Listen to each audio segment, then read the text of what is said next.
Defoe, Robinson Crusoe, Part 40. So without help, abandoned, so entirely depressed that it could hardly be rational to be thankful for such a life. But something always returned swift upon me to check these thoughts and to reprove me, and particularly one day walking with my gun in my hand by the seaside, I was very pensive upon the subject of my present condition, when reason, as it were, expostulated with me the other way thus: "Well, you are in a desolate condition, it is true, but pray remember, where are the rest of you? Didn't you come 11 of you in the boat? Where are the 10? Why were they not saved and you lost? Why were you sent out? Is it better to be here or there?" And then I pointed to the sea. All evils are to be considered with the good that is in them, and with what worse attends them.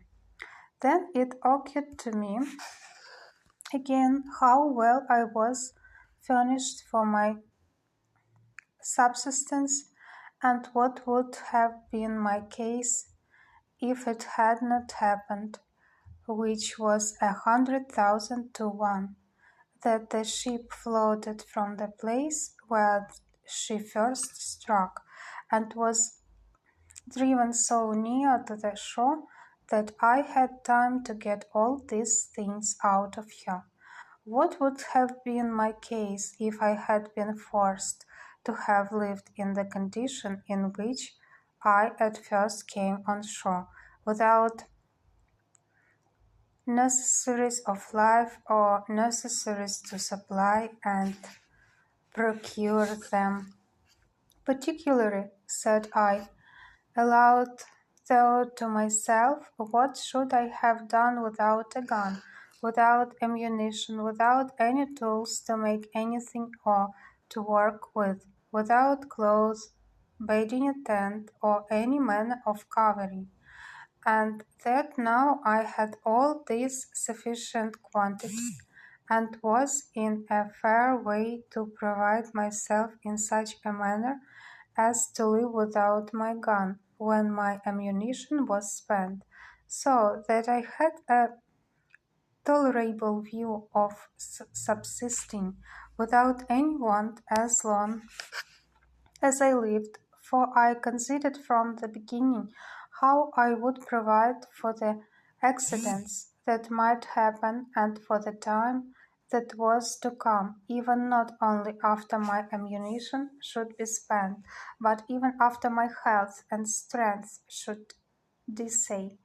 I confess I had not entertained any notion of my ammunition being destroyed at one blast. I mean my powder being blown up by lightning, and this made the thoughts of it so surprising to me when it lightened and thundered, as I observed just now.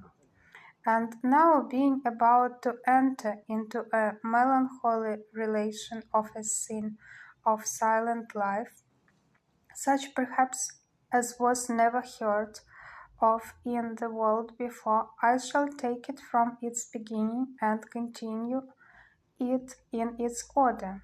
It was by my account the 30th of September, when, in the manner as above said, I first set foot upon this horrid island, when the sun, being to us in its